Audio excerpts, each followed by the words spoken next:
चीमापुर में एक लड़की रहती थी जिसका नाम रिया था। एक दिन वो कॉलेज से आ रही होती है, तभी उसे रोड साइड पर एक मोमोज स्टॉल दिखता है। उस स्टॉल पर एक अजीब सी दिखने वाली औरत बैठी होती है। अरे वाह, चलो आज मोमोज ही खा लेती हूँ। आंटी, फुल प्लेट मोमोज कितने के हैं? मोमोज वाली रिया को घूर घूर कर देखने लगती है और कहती है 40 के फुल, 20 के हाफ। ये मोमो वाली इतनी अजीब सा लुक क्यों दे रही है? खैर, मुझे क्या, मुझे तो खाने से मतलब है। कौन सा मुझे इसे लेकर घर जाना है। एक प्लेट लगा दो। मोमोज वाली रिया को मोमोज देती है। अरे आंटी, ये मोमोज की शेप कैसी है? बड़ी फनी शेप है। आपने नया नया काम चालू किया है क्या? हाँ। मोमो वाली कोई एक्सप्रेशन नहीं देती और रिया को एकटक देखती रहती है।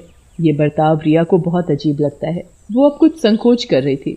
फिर रिया मोमो खाने पर कंसंट्रेट करने लगती है। वो 2-3 मोमोज ही खा पाती है कि खाओ खाओ, चाव से खाओ, पता नहीं फिर कब खा पाओगी। और रिया को घूरने लगती है। अब रिया को मोमोज वाली के बर्ताव से डर लगने लगा था। रिया मोमोज वाली को 50 का नोट देती है पैसे कटवाने के लिए। लो आंटी, पैसे काट लो। मोमोज तो पूरे खाओ पहले, पैसे भी काट लूंगी। नहीं आंटी, घर के लिए देर हो रही है मुझे। आप ये लो, पूरे पैसे रख लो, मैं चलती हूँ। रिया वो नोट वहीं स्टॉल पर रखकर मोमोज वाली से नजरें चुराते हुए आगे बढ़ जाती है। कुछ दूर आगे चलने पर रिया पीछे पलट कर देखती है तो वो मोमोज वाली अपने चुड़ैल रूप में रिया को घूर रही थी। ये देखकर रिया बहुत डर जाती है। रिया जल्दी जल्दी कदम बढ़ाने लगती है। वो रोड क्रॉस कर ही रही होती है कि सामने से एक ट्रक तेज स्पीड में आता है। जब तक रिया खुद को बचा पाती, ट्रक से उसका एक्सीडेंट हो जाता है। रिया खून से लथपथ रोड पर पड़ी होती है, जिसे देखकर वहाँ भीड़ इकट्ठी हो जाती है। अरे कितना खून बह रहा है इस लड़की का, कोई इसे हॉस्पिटल में एडमिट करवाओ। भला इन पुलिस के झमेले में कौन पड़ेगा है भाई? एक्सीडेंट केस है, बार बार थाने कौन जाएगा अपना काम छोड़ छाड़ के।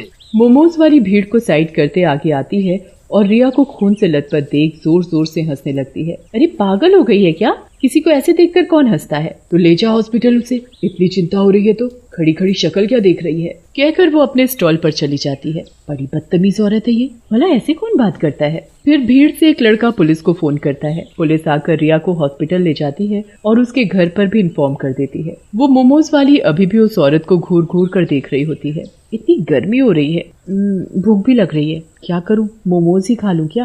फिर औरत मोमोज वाली पर जाती है। ए मोमोज वाली, हाफ प्लेट मोमोज लगा दे। मोमोज वाली उसे मोमोज देने लगती है पर घूरना बंद नहीं करती। चूरी, मैं कब से तुझे देख रही हूँ, तू मुझे घूरे जा रही है। मेरी सुंदरता पर नजर लगाएगी क्या? खुद तो है ही बदसूरत, मुझे भी नजर मारना चाहती है। चुपचाप मोमोज बेच अपने। मोमोज वाली ये सब सुनकर गुस्से में आ जाती है पर कुछ कहती नहीं है। वो औरत मोमोज खाकर अपने घर जाने लगती है। तभी मोमोज वाली चुड़ैल भी उसके पीछे पीछे जाने लगती है और उसके घर का रास्ता देख लेती है। रात को, पता है, आज दिन में मेरा पाला एक बड़ी अजीब सी औरत से पड़ा। वो मुझे घूरे ही जा रही थी। ओहो, तुम्हारी सुंदरता से जल रही होगी बेचारी। अब क्या करे, तुम हो ही इतनी खूबसूरत। अरे बस जी, रहने दो तुम्हें तो बस मौका चाहिए मुझसे फ्लर्ट करने का। आधी उम्र निकल गई पर जवानी नहीं गई अभी तक। वे दोनों हंसने लगते हैं। मोमोज वाली चुड़ैल गली के खंबे पर बैठकर उन दोनों को देख रही होती है। तभी एकाएक पति की नजर गली वाले खंबे पर जाती है, पर तब तक वो चुड़ैल वहाँ से हट जाती है। अरे ये उस खंबे के बल्ब को क्या हो गया? कभी जल रहा है, कभी बंद हो रहा है। अगर रात को बंद पड़ गया तो अंधेरा हो जाएगा गली में, और ऐसे तो चोर उचक्कों के घुसने का भी डर है। चलो देख कर आते हैं फिर, और क्या कर सकते हैं, देखते हैं क्या दिक्कत है। वे दोनों गली में लाइट वाले खंबे के पास पहुंचे ही थे कि वो लाइट का खंभा टूटकर उस औरत के ऊपर गिर पड़ता है। अरे बचाओ बचाओ, कोई है? अरे कोई मेरी बीवी को बचाओ। अरे ये कैसी अनहोनी हो गई, बचाओ मेरी बीवी को कोई। अरे कोई बचाओ मेरी बीवी को, इस खंबे के नीचे से निकालो। उसकी आवाज सुनकर आसपास के लोग अपने अपने घरों से बाहर आते हैं और रामा को निकालने में मदद करते हैं और जल्दी से एम्बुलेंस बुलाकर उसे हॉस्पिटल ले जाया जाता है। रामा बेहोश होती है और उसके सिर पर कुछ चोट आई होती है। उसी हॉस्पिटल में रिया भी एडमिट होती है। 2 दिन तक उन दोनों का इलाज चलता है। अचानक ही उस हॉस्पिटल में ऐसे हादसे वाले कई केसेस आने लगे। पुलिस समझ नहीं पा रही थी कि अचानक ये हादसे कैसे हो रहे थे और ये हादसे ही थे या कोई और वजह थी इनके पीछे। हफ्ते भर बाद रिया को होश आता है। अरे मेरी बच्ची ने आंखें खोल ली। अरे रिया के पापा, सुनते हो? देखो, रिया को होश आ गया। डॉक्टर को बुलाओ। रिया के पापा भागे भागे डॉक्टर को बुलाकर लाते हैं। डॉक्टर पुलिस को लेकर रिया का बयान लेने अंदर आती। तो बेटा बताओ, उस दिन जो भी हुआ था, तुम्हारा एक्सीडेंट कैसे हुआ? रिया अभी भी काफी डरी हुई होती है। डर के मारे उसे उस हादसे को याद करने में भी दिक्कत हो रही थी। बार बार रिया के ख्यालों में उस मोमो वाली की शक्ल आ रही थी। रिया पुलिस को बयान दे ही रही होती है कि कुछ अजीब भयानक सी आहट होती है वहाँ। रिया को वार्ड के गेट के शीशे पर मोमो वाली की शक्ल दिखती है, पर इस बार वो शक्ल औरत की नहीं बल्कि एक चुड़ैल की होती है।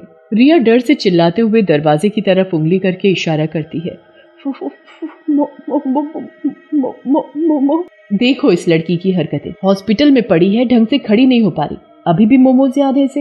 ये भी कोई मोमोज खाने का समय है, ठीक हो जा पहले। नहीं मोमो। वो चुड़ैल की शक्ल लगातार रिया को घूरे जा रही थी। डर के मारे बयान बीच में ही छोड़ रिया वापस बेहोश हो जाती है।